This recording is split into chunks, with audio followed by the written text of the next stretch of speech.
স্বাগত ডিবিসি দেশের সংবাদ, সাথে আছি আমি ফারহাত তাসনিম। আওয়ামী লীগ ভারতে যাওয়ার সুযোগ পেলেও অভ্যুত্থানের পর যারা চাঁদাবাজি সিন্ডিকেট করছেন তারা পালাতে পারবেন না।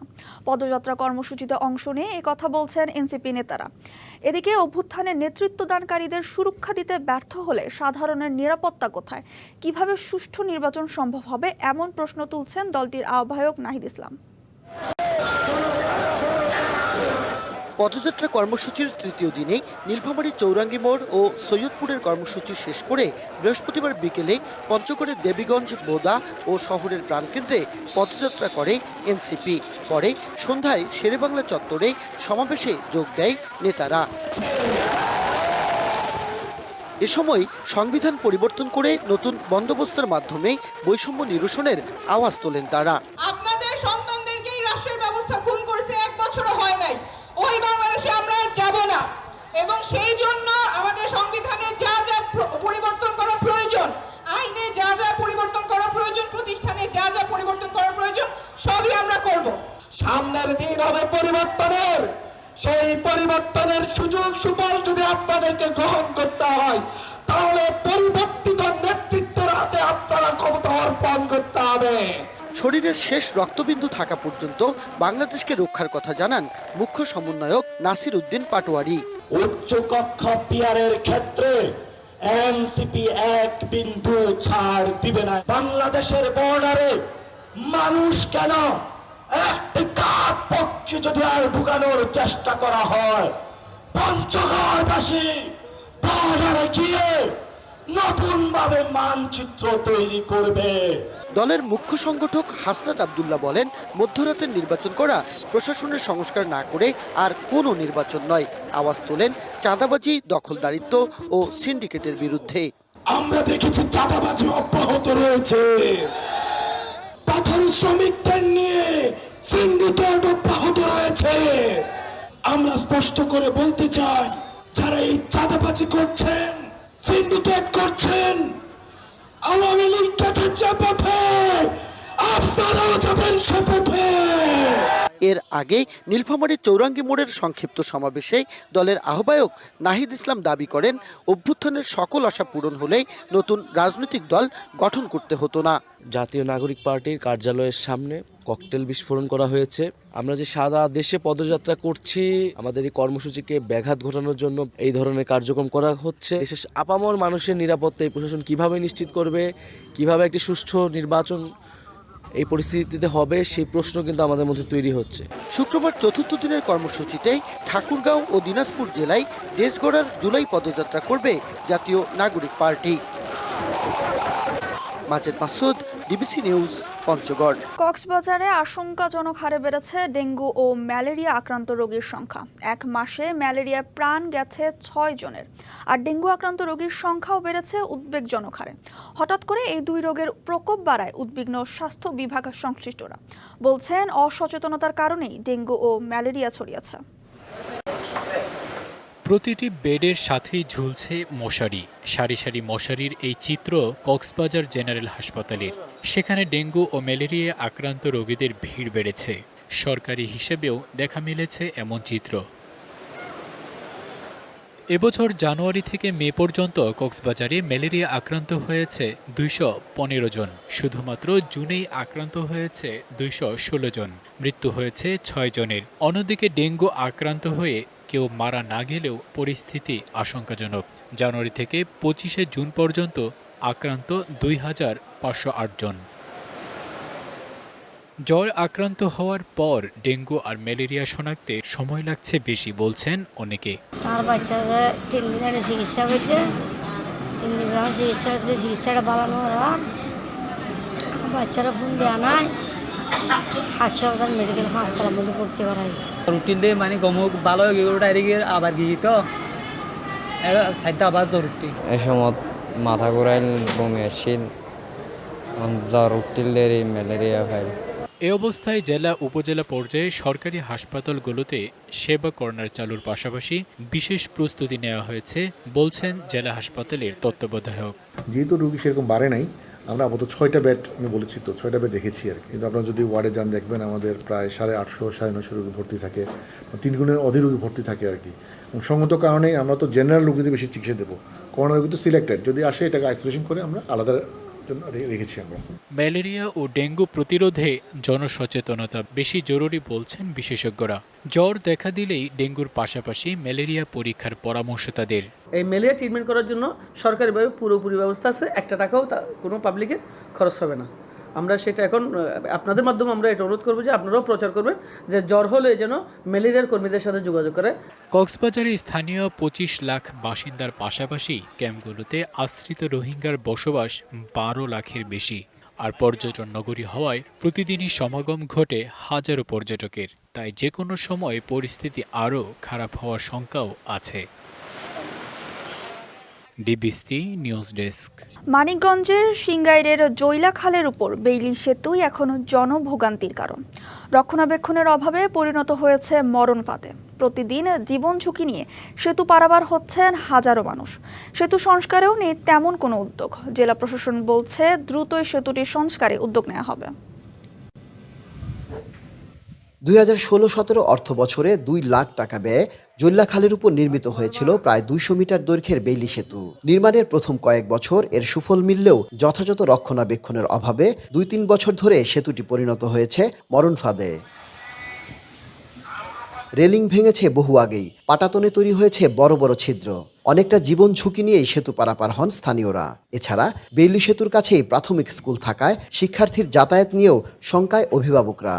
এর আগের বছর একজন পড়ে জায়গায় থেকে মারা গেছে এবং অনেকজনের হাত পা ভেঙে গেছে। ব্রিজটা জায়গায় জায়গায় গর্ত হয়ে গেছে, অনেক বাচ্চারা হোঁচট খেয়ে পড়ে পা পড়ে গেছে, পা পিছলে যাচ্ছে। যে ভাঙ্গা পুল দিয়ে যাওয়ার সময় দেখা যায় না, ওই পইরা জায়গা পইরা হাত পা আর কি কাটা যায়। মানুষ সব মাথায় করে নেওয়া হয় এই বাঙ্গার নিগে। এই সমস্ত এলাকায় পানি আইসা এখানে ডুবে গেলেই সমস্ত গ্রামের লোকও এখান থেকে আসবে। আজকে প্রায় 2 বছরের উপরে এই ব্রিজটা অকেজ হয়ে রয়েছে। উপজেলা নির্বাহী কর্মকর্তা জানান, ভোগান্তির কথা চিন্তা করে দ্রুতই সেতুটি সংস্কারে উদ্যোগ নেওয়া হবে। ব্রিজের বিষয়টি আমাদের নজরে আছে, ওখানকার এলাকাবাসী আমাদের কাছে এসেছিল। সম্প্রতি এই ব্রিজটি ইউনিয়ন পরিষদের মাধ্যমে সংস্কার করে দেওয়া হবে। জনস্বার্থে ঝুঁকিপূর্ণ বেইলি সেতুটি সংস্কারে দ্রুত ব্যবস্থা নেবে কর্তৃপক্ষ, এমনটাই প্রত্যাশা স্থানীয়দের। Ashraful Alam Liton, DBC news, Manikganj. বরিশাল বিভাগ জুড়ে বিএনপির তৃণমূল সংগঠনগুলোতে শুরু হয়েছে পুনর্গঠন প্রক্রিয়া। আগামী 2 মাসের মধ্যে জেলা উপজেলা পর্যায়ের সব কমিটি হালনাগাদের নির্দেশ দিয়েছে কেন্দ্র। তবে দলীয় শৃঙ্খলা ভঙ্গ, অভ্যন্তরীণ দ্বন্দ্ব দলের মধ্যে বিভক্তি স্পষ্ট করেছে। 42 সদস্য বিশিষ্ট বরিশাল মহানগর আহ্বায়ক কমিটি এখন 4 ভাগে বিভক্ত। তবে মামলা প্রত্যাহার হওয়ার চাঙ্গা দলের তৃণমূল নেতাকর্মীরা। দীর্ঘ 16 বছরের দমনপীড়নের পর বরিশালের রাজনীতিতে বিএনপি আবারও সংগঠিত হচ্ছে। ইতিমধ্যে জেলা ছাত্রদলের অধীন 9টি উপজেলার 65টি শিক্ষা প্রতিষ্ঠানে ঘোষণা করা হয়েছে নতুন কমিটি। এবারের কমিটিতে এসেছে বেশ কিছু নতুন মুখ।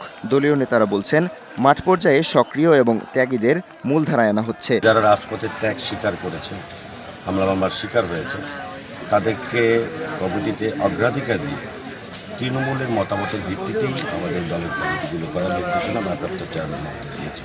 তবে দলের ভেতরে শৃঙ্খলার অভাব ও নেতৃত্বের দ্বন্দ্ব প্রকট। সাংগঠনিক নানা অভিযোগে কেন্দ্রের নির্দেশে অন্তত 50 জনকে বহিষ্কার করা হয়েছে।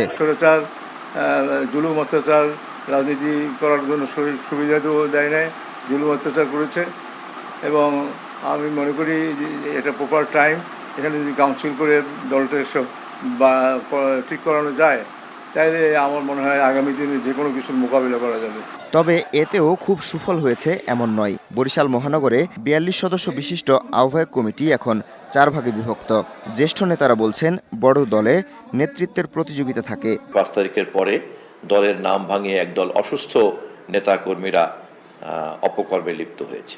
তারা সংখ্যায় যতই কম থাকুক, চলমান সংস্কার প্রক্রিয়ার মধ্য দিয়ে এই সমস্ত অসুস্থ রাজনৈতিক নেতাকর্মীদেরকে চিহ্নিত করে আমরা বিএনপির মূল স্রোত থেকে তাদেরকে বের করে দিব।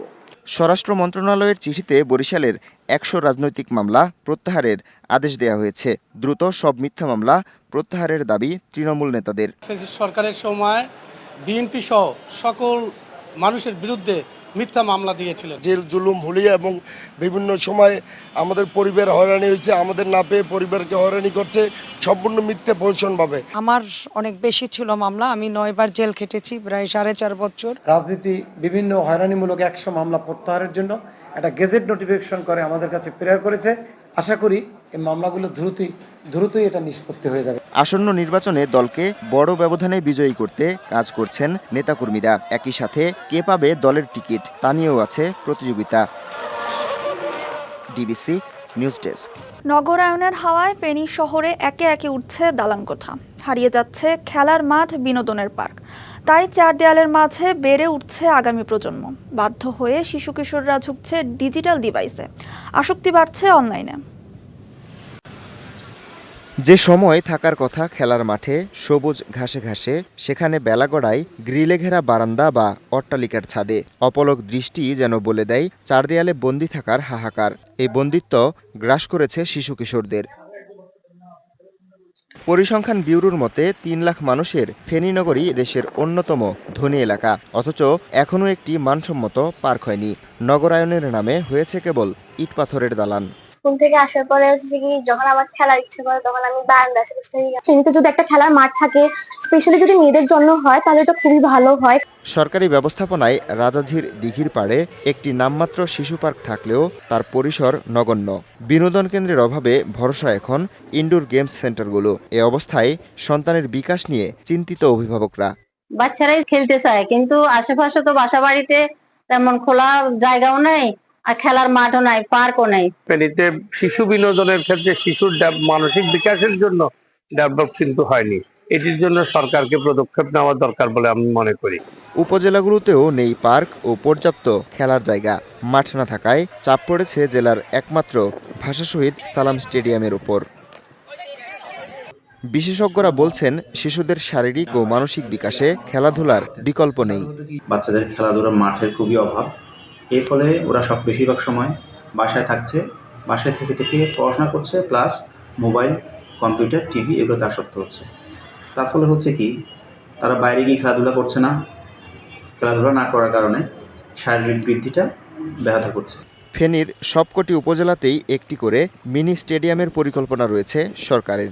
মাঠে আসলে সংখ্যা অনেক কম, যার কারণে আসলে আমাদের খেলোয়াড়রা ঠিক মতো অনুশীলনটা করতে পারছে না। তবে আমাদের প্রত্যেক উপজেলায় একটা করে মিনি স্টেডিয়াম হওয়ার কথা আছে।